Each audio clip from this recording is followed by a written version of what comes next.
Good morning, everybody.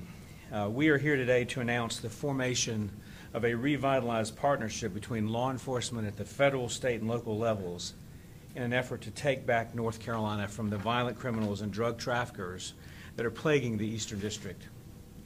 Today's announcement is one of several opportunities that we're going to take to discuss our plans as we take the fight to the violent criminals and drug dealers all across our district. I've spent more than 25 years as a federal prosecutor, and for much of that time we saw a steady decline in the crime rates all across the country. We saw that decline, in my judgment, because law enforcement at every level banded together to target our most serious offenders. We identified them, we conducted full investigations of them, we arrested them, we prosecuted them, and we removed them from the communities that they were victimizing. However, in recent years, trends reversed. From 2014 to 2016, the violent crime rate across the United States increased by nearly 7%. Robberies went up, assaults went up by nearly 10%, rape went up by nearly 11%, and the murder rate shot up by more than 20%.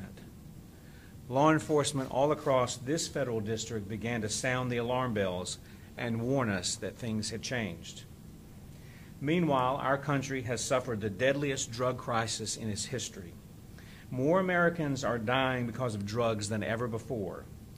In 2016, an estimated 64,000 Americans died of drug overdose, one every 9 minutes.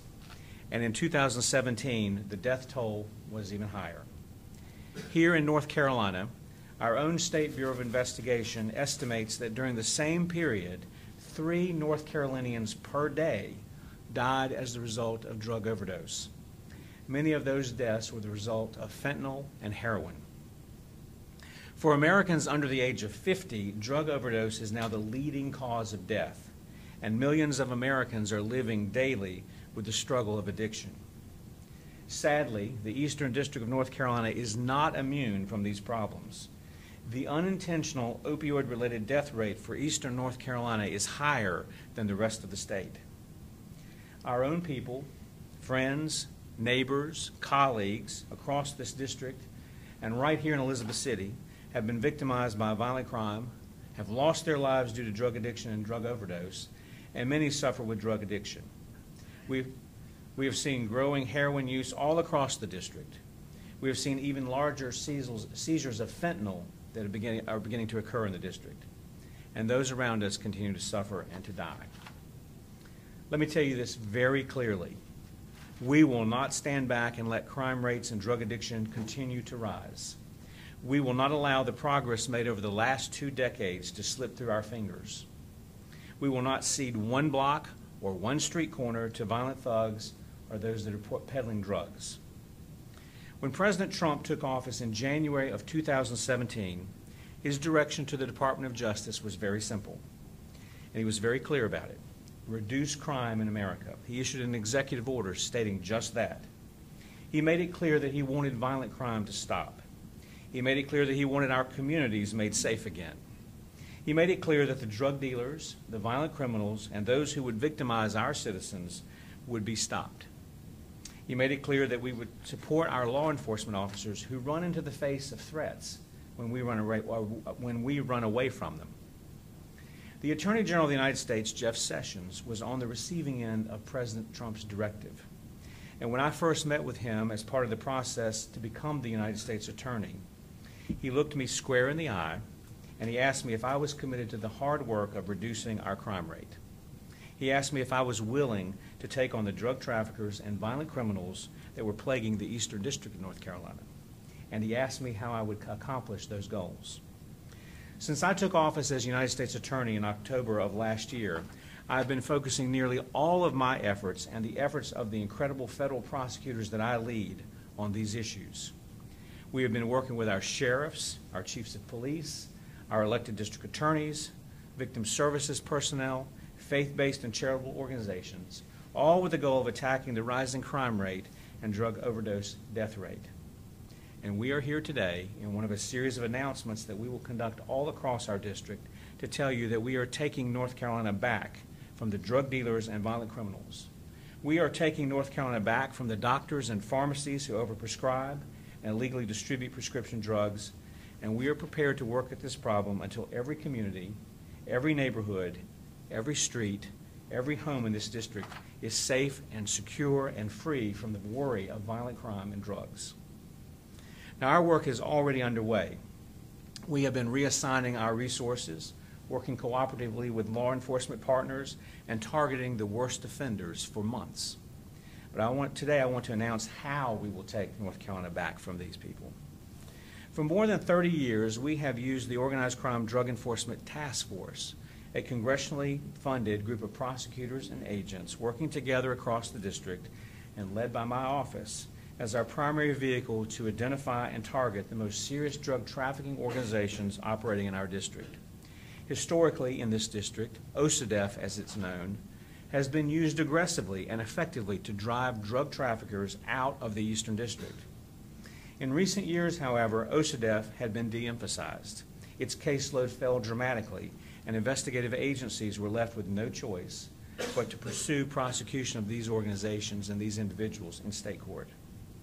In the last few months, I have appointed new leadership to our OCDEF program by assigning an aggressive attorney with exceptional legal skills and who is one of the best strategic thinkers that I know to lead our effort. He has been empowered with full authority to run the program and has been commanded to return the Eastern District of North Carolina's program to the leadership position it had occupied until recent years. Likewise, this district for more than 20 years has had a very effective Project Safe Neighborhoods program, which targeted the worst violent offenders and which used aggressive targeting of violent criminals and those who possess guns illegally for prosecution. It also uses offender call-ins, relationships with community organizations, and other techniques to drive down the violent crime rate. However, again, in recent years, the program was de-emphasized and the rates of prosecution reduced. Following the Attorney General's lead, we have directed the revitalization of the PSN program, and we have fully staffed it with aggressive and skilled prosecutors who can take on these violent criminals, those who are not entitled to possess firearms, and those who would victimize our citizens and local businesses.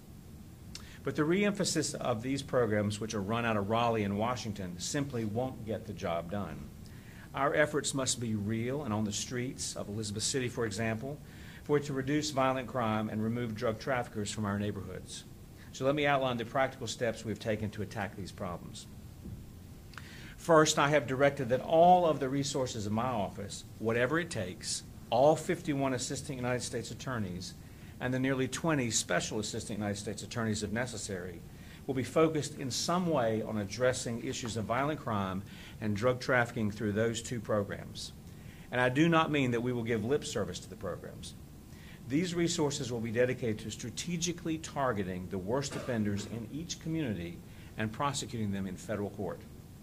I've ordered the assignment of teams of prosecutors from our office, starting with the attorneys within our OCDEF and PSN programs, to 6 geographic areas, including the one that we're standing in right now. This is one of the 6, all across our district, to address these problems. The assignment of these prosecutors on a geographic basis will ensure that we cover the district in a methodical way, that law enforcement in each community will have a point of contact with my office to ensure that cases are reviewed and accepted for federal prosecution as rapidly and efficiently as possible. It will also provide law enforcement with access to solid legal advice at the federal level in the midst of investigations to maximize our chances of success before the federal courts. These attorneys have been and will continue to be meeting with law enforcement, to include our elected district attorneys and their frontline prosecutors, regularly to identify the most important offenders, develop ways to prosecute them in federal court, determine when state court prosecutions will bring the better result, and quickly move these cases to prosecution in one form or another. We've actually placed lawyers in Greenville and Wilmington in particular so that they are accessible to federal, state, and local law enforcement, and so that all the work is not managed from our headquarters in Raleigh. I have delegated case intake authority, consistent with the policies and procedures of the Justice Department, to these prosecution teams so that there is no bureaucratic or supervisory delay in getting the worst offenders into federal court as quickly as possible. In other words, when these Assistant United States Attorneys meet with federal, state, and local law enforcement and district attorneys, they will have the ability to clear matters for prosecution immediately. The assignment of prosecutors geographically will allow us to target the most serious offenders by name, to understand how they operate their criminal enterprises, to work with law enforcement to attack those offenders, and to hold law enforcement and our prosecutors accountable for removing those offenders, and most importantly, for driving our crime rates down. These frontline relationships are particularly important as we face the drug overdose crisis plaguing our state. Many of these cases where a death results as part of the drug use process can be charged in state court or they can be charged in federal court. Oftentimes in state court, they're charged as second-degree murder. In federal court, they're charged in a way to identify that the death resulted from the drug use. And it's important that we deal these cases back and forth between state and federal court correctly, efficiently, and promptly. In federal court, we can take advantage of a 20-year mandatory minimum if we can show that the death was the result of the drug use and drug distribution. We have already seen good success in federal court with these cases.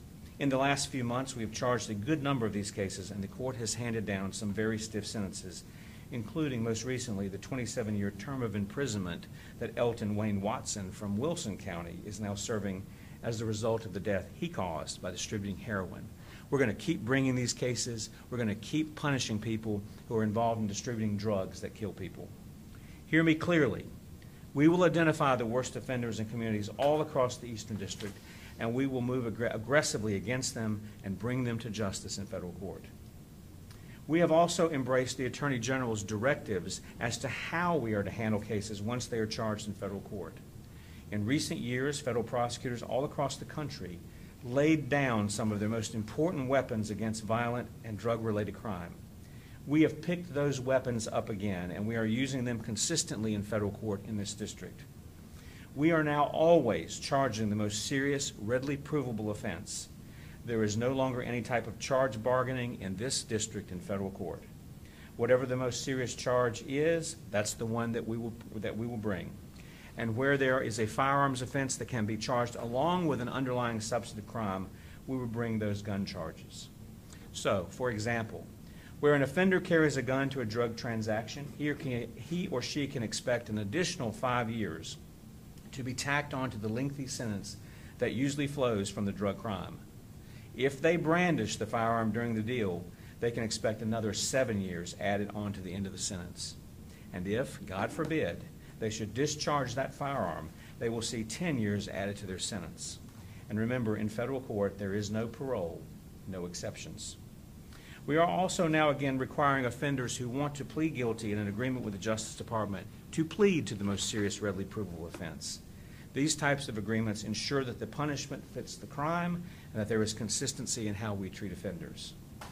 I have further imposed a firm 14-day plea deadline in every case that no assistant United States attorney can waive in order to ensure that we move cases quickly to plea or trial and avoid the unnecessary preparation for trial by prosecutors, or more importantly, by law enforcement officers who have far too much to do than wasting their time preparing for trial if a trial is unnecessary.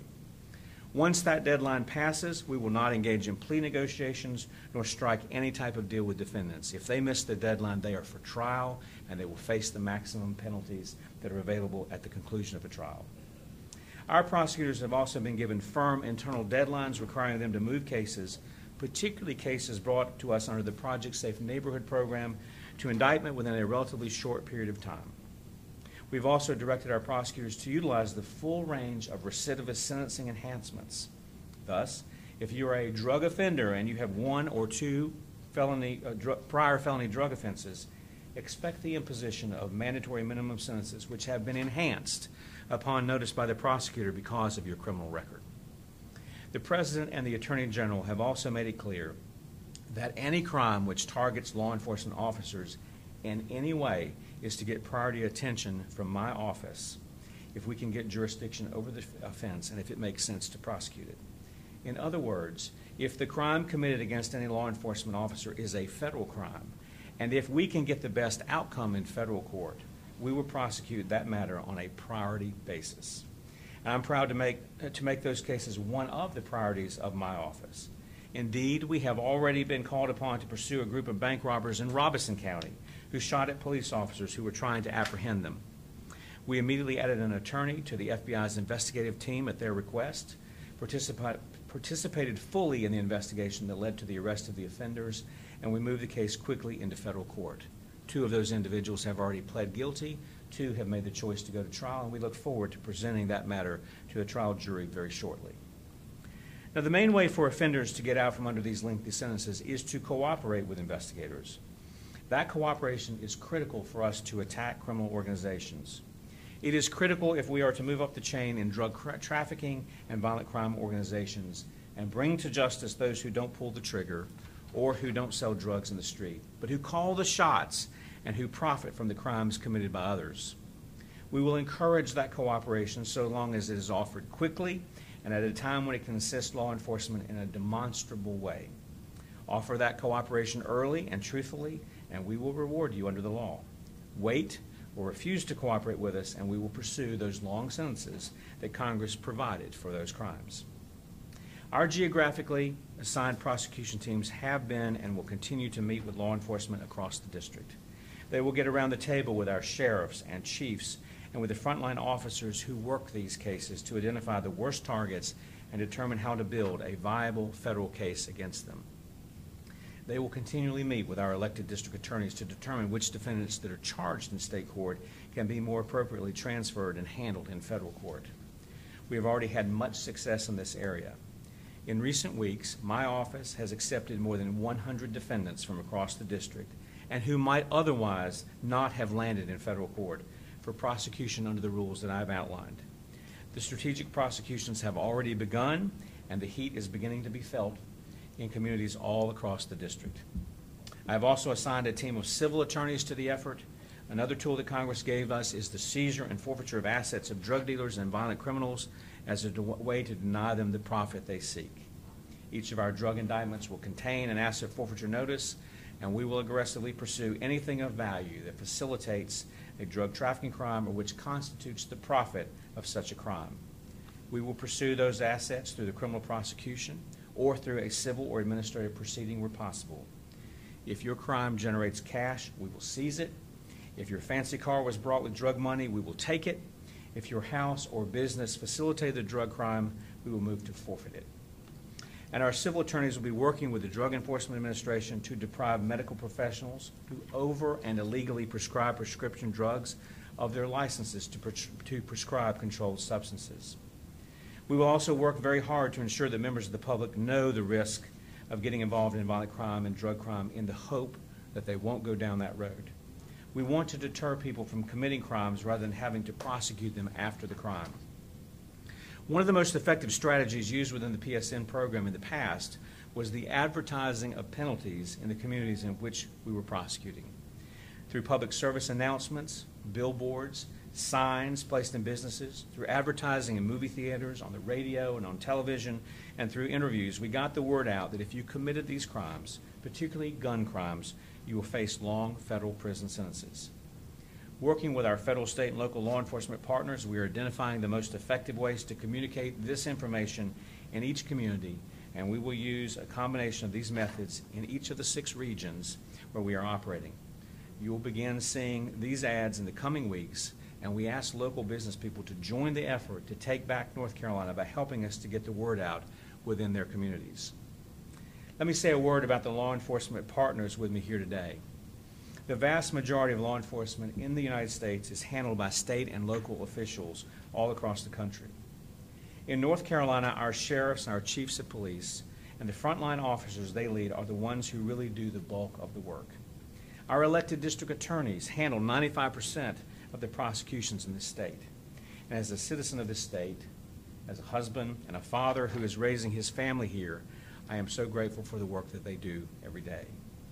The announcement of this initiative is a public affirmation that we in the Justice Department are dedicated to a strong partnership with them all so that we can provide support and help to them in this important fight. We are proud to stand with them today, and we are proud to represent them in federal courtrooms all across the district. Don't miss the point of what I've had to say today. My goal is not to warehouse as many people as I can. I'm not interested in filling up the federal prison system with Eastern North Carolinians. My goal, and the goal of every sheriff, every chief of police, every elected district attorney, is to see the crime rate go down, to see drug overdose deaths dramatically reduced, to see fewer people who need to be prosecuted, and to see our communities safer, more secure, and more comfortable for every citizen of Eastern North Carolina. But we are willing to take these tough measures in order to achieve these goals. We are willing to do the hard work in order to take back North Carolina from the violent criminals and drug traffickers who threaten the life that we have here. And we are asking all of the people of the Eastern District of North Carolina to join us in this effort.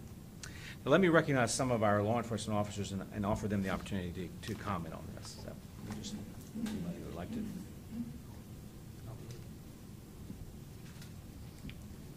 Good morning. My name is Andrew Womble. I'm the elected district attorney here for Judicial District 1, which comprises the 7 northeastern counties here in North Carolina, and I applaud the U.S. Attorney Bobby Higdon's message this morning across our district and across the Eastern District of North Carolina. I will also pledge that the District Attorney's Office, not only here in Pasquotank County, but in the 1st Judicial District, will work very closely with the U.S. Attorney's Office. We will provide the assets, we will meet with them, and we will turn over the cases that we think most appropriate to federal court. The importance of that is twofold, really. Number one, the speed at which in federal court we can achieve convictions, and number two, the lengthy sentences that the federal guidelines provide. Mr. Higdon mentioned several of the sentencing enhancement factors that come into play in federal prosecutions. Some of those are not available to me. Now, when the cases are more aptly prosecuted in state court, that collaborative process will result in us prosecuting the cases and holding on to the cases in state court. This effort, as we have seen in Eastern North Carolina over the past 2 to 3 years, really wants to target the opioid epidemic that is prevalent here in Eastern North Carolina. Just in the past 2 weeks, we've had 5 overdoses and 3 deaths in Dare County alone. Now, when we originally charged several defendants with second-degree murder, as Mr. Higdon mentioned that was a tool that we could do, I made it a point to say I was not interested in the addict. I'm not interested in the user. I'm not interested in placing people who need help, who need assistance, who are addicted to drugs in jail. There's got to be a selection process. I am interested in the people who are peddling poison in our district, in our communities. And those people need to go to prison. And through this collaborative effort, that's what we're trying to do. Make no doubt, let it be said today, we know the difference between who needs help and who needs to be prosecuted. If you're peddling poison in the Eastern District of North Carolina, you're going to go to prison. Thank you.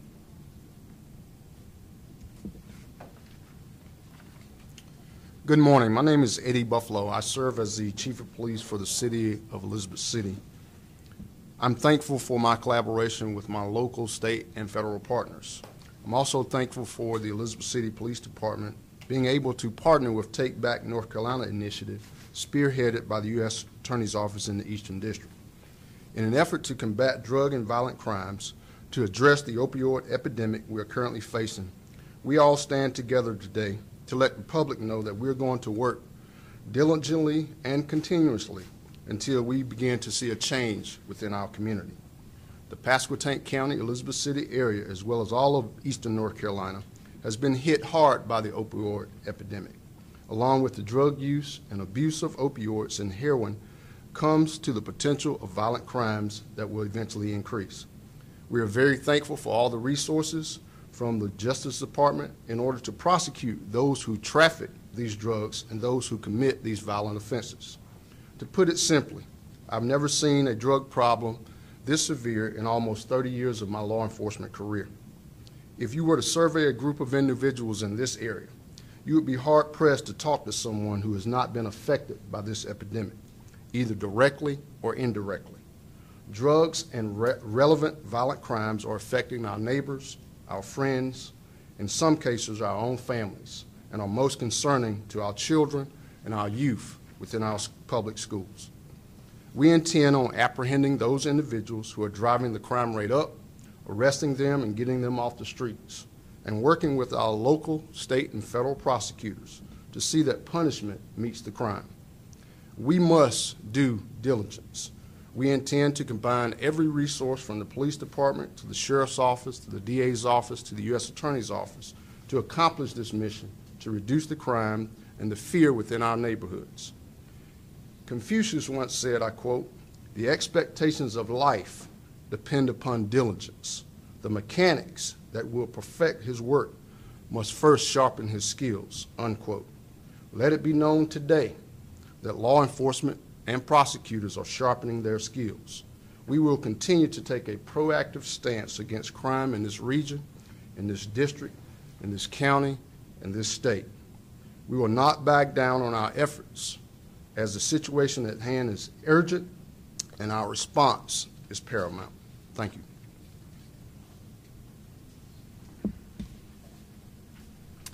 Thank y'all for all being here, and especially thank the U.S. Attorney's Office for this enhanced effort.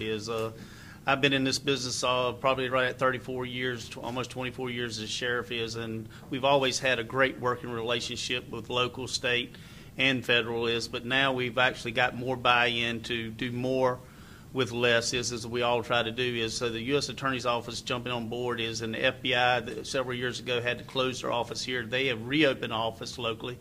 That puts extra resources here. I'm glad they're here today, so I can publicly thank them. The State Bureau of Investigation, the federal officers, and they've even sworn in some local personnel with federal authority. I've worked OCDF cases up through my career. Some people say I've been here too long. Probably I've had a chance to experience what the Fed system can do. And there's some cases that need to go that route versus stay in our state court. We have a close working relationship with our district attorney's office. He works closely with us and his staff, but we've got to work together to put a stop and turn this thing back around. I've seen peaks and valleys and all different types of drugs, and I'm like the chief I've never seen anything like the opioid epidemic that we're having now. It's killing people of all ages, all races, all types of people. It's from all different societies. It's not the rich, it's not the poor. It's everybody. It's affecting everybody's family. So we need all the resources we've got. We're small departments in eastern North Carolina. We work closely together. We have some well-trained staff. That's one reason I remain here for 24 years is I've got a great staff that make me look good every day.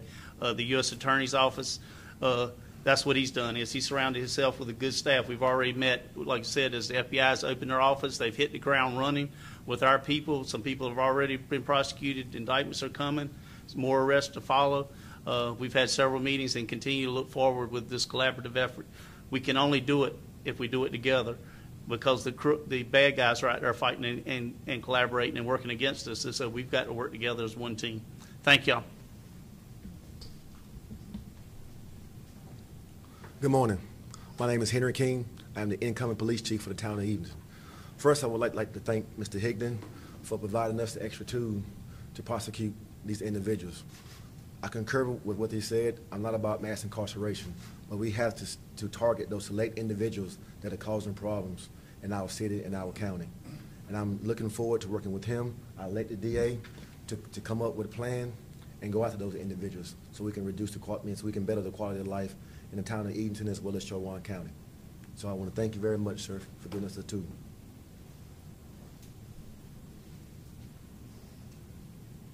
you have any questions?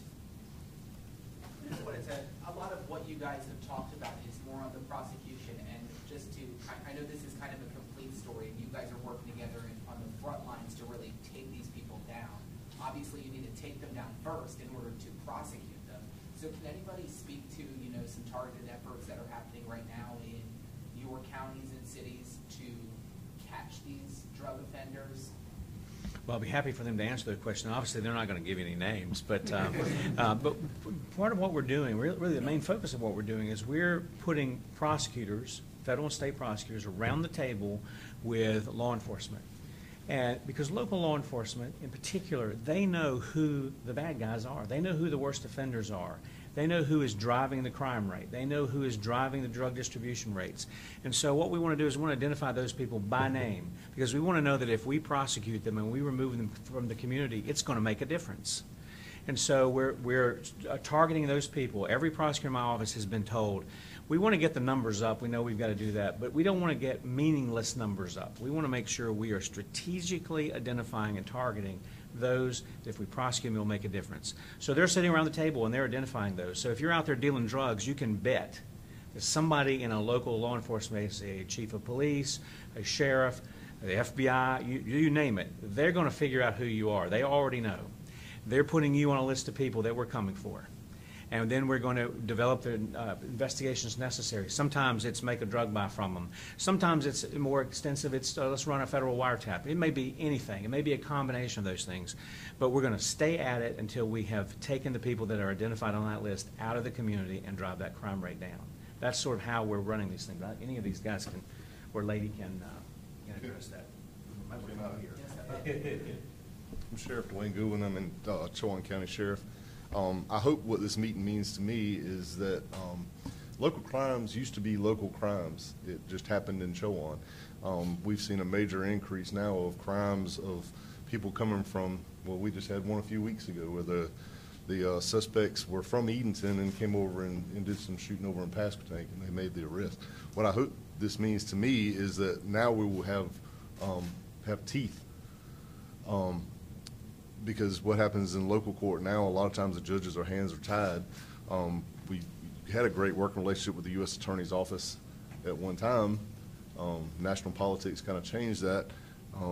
I appreciate your effort coming over here today, and I'm hoping now we'll be getting longer term sentences and getting more cooperation on a federal level to end some of this, because these shootings cannot continue.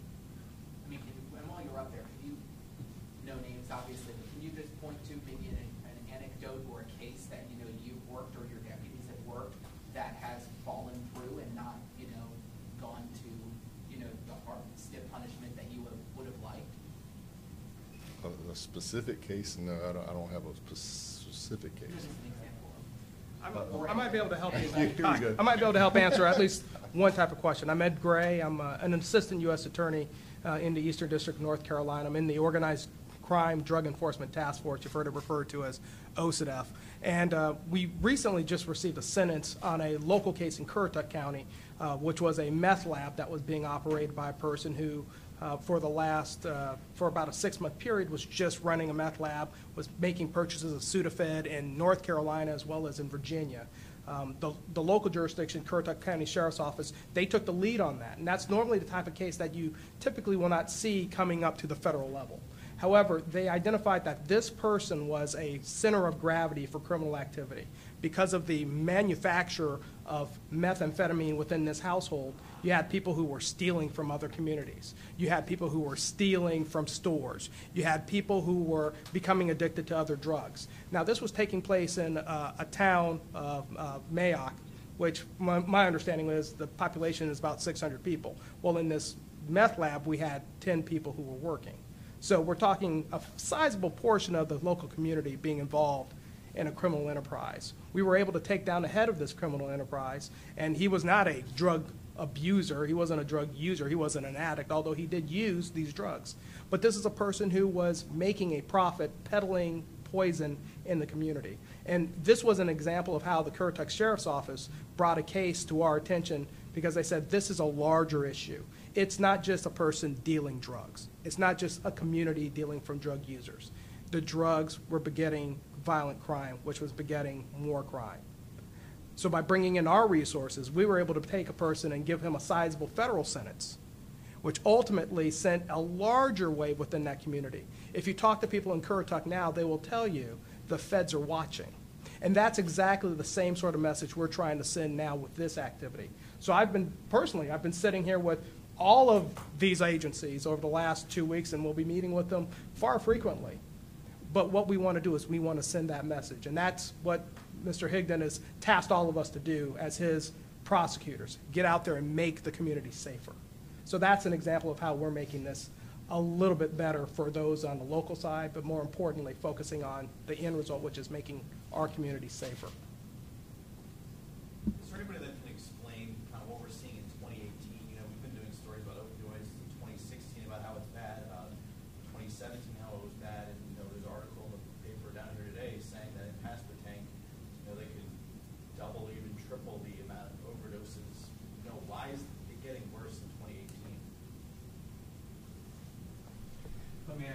I don't know why it's getting worse. Drug addiction and drug abuse is a very hard thing to deal with because once you're hooked, you're hooked. But we can tell you that it is getting worse, and that this type of initiative is very timely. Fentanyl is a perfect example. A very infinitesimal amount can kill someone. And when this process started, when this whole crime issue began, you would see small seizures of fentanyl. Well, now what we're seeing, particularly in the Wilmington area, is we're seeing now pounds of fentanyl being seized.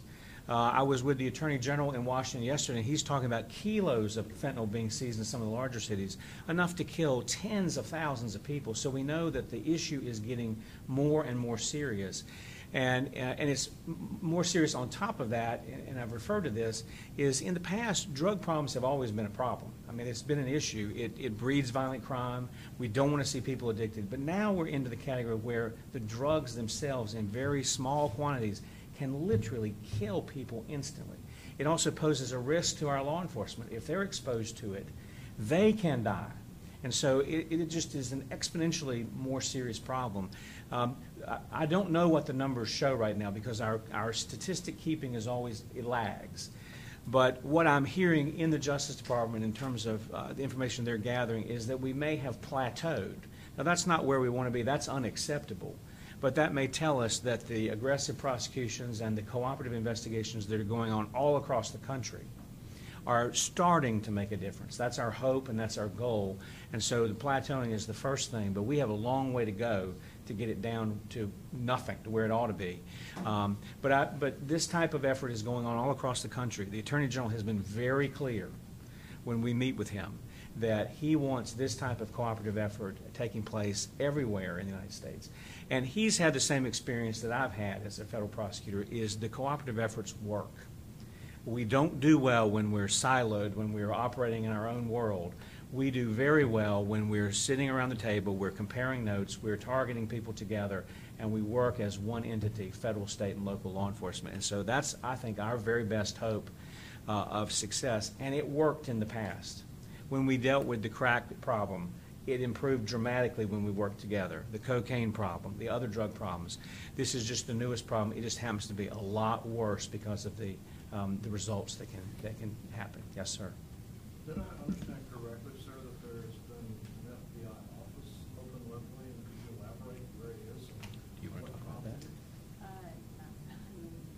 Well, let me just say this, and I don't, maybe they can correct me if I get the dates wrong, but a few years ago, the FBI had an office in this area, and it was here in Elizabeth City. And we went through a time where there were budget problems, and there are a lot of reasons why investigative agencies open and close offices. But the FBI has recently made the decision to reopen an office in this area, and I'm sure for a lot of reasons, but I'm very gratified that they're doing that. This is an area of our district that has, in many years, gone unhelped. It's a long way from Raleigh, and it's very easy for everybody to sit in Raleigh or in Charlotte or wherever any of the investigative agencies are run from, or in Washington, and not remember that this is part of our district, this is part of our area of responsibility. And so I'm glad the FBI has has decided to open a new office here. I think that's very, very important on a whole range of issues that they deal with. But it also is a good support for the work that we're doing. One of the things I've told our assistant U.S. attorneys is we're not going to sit in Raleigh. It's a huge district, 44 counties, 4 million people, and if all we do is sit in Raleigh, we haven't done our jobs. We have an obligation to everybody in this district. I don't care how far they live from Raleigh, and so you're going to see us here a lot. Mr. Gray is one of the people that's been assigned to work this area. He is going to put in the shoe leather and the rubber on his tires to get here to be a part of the law enforcement community here. He'll have others working with him because this is a very important part of our district. I have a question. You said that drug overdose is the leading cause of death in eastern North Carolina compared to the rest of the state. Why is that? Why this region? I wish I knew the answer to that. It is more of a cause of death here than it is in the rest of the part of the state. It's a national number in terms of people under the age of 50. This is the leading cause of death. I have no reason to believe that's not true in eastern North Carolina, but the numbers aren't broken down that specifically. I don't know what is driving these issues. You find it across socioeconomic levels. You find it across communities. You find it in rural areas. You find it in urban areas. I don't know the reason for it, but I know that drug abuse and drug addiction is a huge problem for our country. What has happened is what I referred to earlier, is in the past, many people thought they could manage it. They're wrong about that, but they thought they could manage it because there wasn't almost certain death at the end of it. But when you move to heroin and fentanyl analogs, these drugs that are being shipped in here from China, that are produced in labs, you're courting death. And there is a very high likelihood, if you use those drugs, even the first time, that it's over for you. And so we are now, the stakes are so high, the risk is so great, that I almost don't care what the cause is. We just got to stop the problem. And so you mentioned that cooperation is the best way to attack this issue. Were you guys not working together closely before? There is no question that for whatever reason, that in the last few years, I'm just going to talk about my office, that the U.S. Attorney's Office and the Justice Department pulled back. You can debate all you want about why they did that, what the issues were. It's for national policy reasons. It's for a lot of reasons. But what we saw when that happened is prosecution rates went down at the federal level, and drug abuse rates went up, violent crime rates went up. And when I came back to be the United States Attorney, it didn't matter what sheriff I spoke to, what chief of police I spoke to, what federal agent I spoke to. Didn't matter if I sat with the State Bureau of Investigation. They all said, we need the federal government back at the table. We need you back prosecuting people. We need the tools that the district attorney was referring to. We need those available to us. And those tools include the ones that I talked about. They include aggressive prosecution, charging people with the most serious, readily provable offense, the long sentences that are possible, and the leverage that comes from those to get people to cooperate. Because there are unlimited number of people that will sell drugs on the street level, unfortunately. What we have to get at is the people behind that who are making the money, who are driving the drug distribution organizations. We got to make sure to take the profit out of it for them and shut these entire organizations down. And the only entity that can do that is the federal government, because we don't run out of jurisdiction when we cross the state line. We don't run out of jurisdiction when we leave the boundaries of the United States. We're able to investigate, prosecute people all over the world who are involved in these drug conspiracies. But it starts at the local level. If we don't have the benefit of the investigation here in Elizabeth City, for example, we don't find out who's selling the drugs on the street and then start working our way up, we'll never put an end to it, because those organizations will just find somebody else to do it. That's what was missing. And why do you feel that harsher sentencing and expediting these criminals through the court process, why is that the best solution? I think there are a number of reasons for that. You know, as I said, I'm not looking to warehouse people, but the Congress gave us some very effective tools back in 1984. These tools, we're using the same ones that have been in place now for 30-plus years. The tools included certain sentences, because we had the problem where judges all across the country were not making it painful to be a drug dealer. And so we had certain sentencing. They put in place mandatory minimums, which were designed to make sure that punishment was certain, again, that we knew where we were going with that. But also, they put in place sentences that would cause people to want to talk. And they put in place a companion to that in the sentencing guidelines, the opportunity to cooperate and have your sentence reduced if your cooperation is meaningful and moves law enforcement forward in the investigation. And that's designed to help us get beyond just the guy that's selling in the streets. We've got to get to the people that are calling the shots.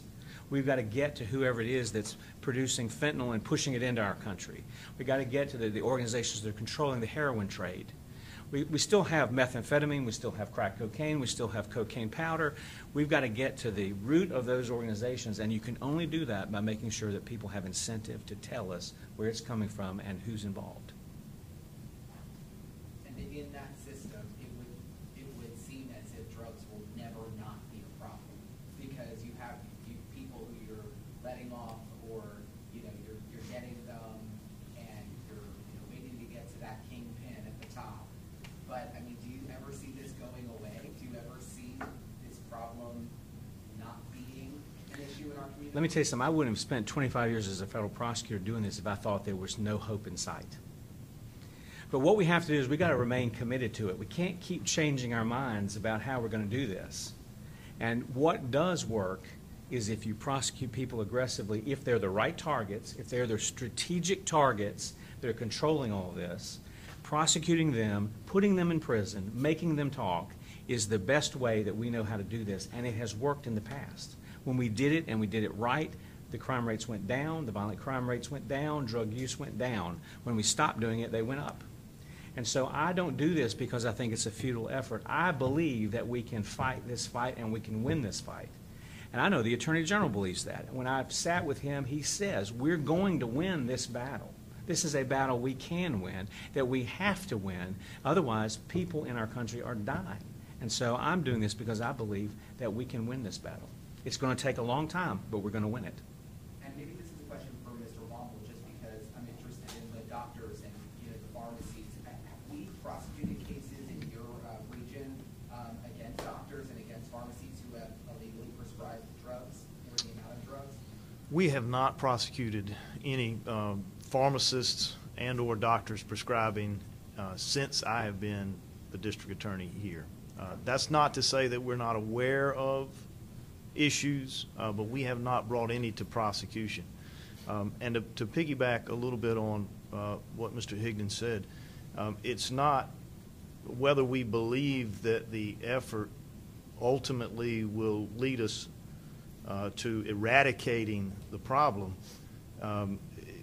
We're tasked with that job, and we all swore an oath to do that work. And it maybe we don't save everybody, but once again, we're in the business of combating crime. And this problem permeates everything we see. The opioid, the heroin abuse, it finds its way into home invasions. It finds its way into violent crime on the street. It finds its way into our economy. We have to do this. And the effort that we put forward hopefully curbs, and this may also touch on the earlier question, once we remove various individuals off the street, remove large substances off the street, large amounts, then certainly the ability to obtain that becomes harder, all right? And that's where the use turns probably to something else, and we'll be combating that when it turns. But we have to attack this problem. This is the one that we see. It's right in front of us. Our friends, our neighbors, our co-workers, the people in our civic organizations, the people in our churches are dying. And we're tasked with this job, and we're going to do it. Let me also add to your question. We are finding that we're at the beginning phases of pursuing medical professionals who are involved in this. Last Monday in federal court, there was a doctor from Robeson County that was convicted before a jury. He was working in Robeson County, as I said. The DEA identified 4 of the top 10 pharmacies in North Carolina that were pushing out opioids, oxycodone, oxymorphone, and other drugs. 4 of those were in Lumberton. And so that's just through the statistical analysis of what's being pushed out, what's being prescribed, and then the prescriptions that are being filled by the pharmacies across the state. They found that this particular doctor, that his prescription writing was driving the business of those pharmacies. That's what was producing those elevated numbers. And so we did a full investigation. We brought criminal charges against him. He was convicted before a jury, and he sits in the Wake County Jail or wherever right now waiting to be sentenced. And he's going to get a long sentence, I would imagine, because of that. And we're going to keep pursuing medical professionals who abandon their role as doctors and who've turned themselves into drug dealers. Is it harder to find them? Oh, it's very hard to find them. I mean, they're not out in the street usually selling it. They're sitting in a doctor's office writing a prescription. In his case, he was writing from people that didn't even exist.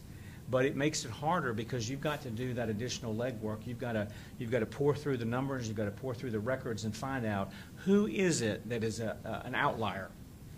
Because that's the person that we need to focus on, because that's the person that's supplying all of these people that are abusing the drugs. That's the person that's driving the habits. but we're going to keep doing that. The Drug Enforcement Administration has placed an additional team in Raleigh to focus on this type of thing. The Justice Department has placed additional prosecutors in the Middle District to deal with this type of thing because North Carolina has a problem in this area, and we're going to pursue them. They're not going to be protected by those medical licenses anymore if they have stepped out of their role as a doctor and become a drug dealer. And that's all the time we have for questions today. Thank you very much. Right. Thank you all very much. One more quick thing. I just wanted to see if there was a federal effort, the FBI, or whatever, just fentanyl coming in from China and Mexico.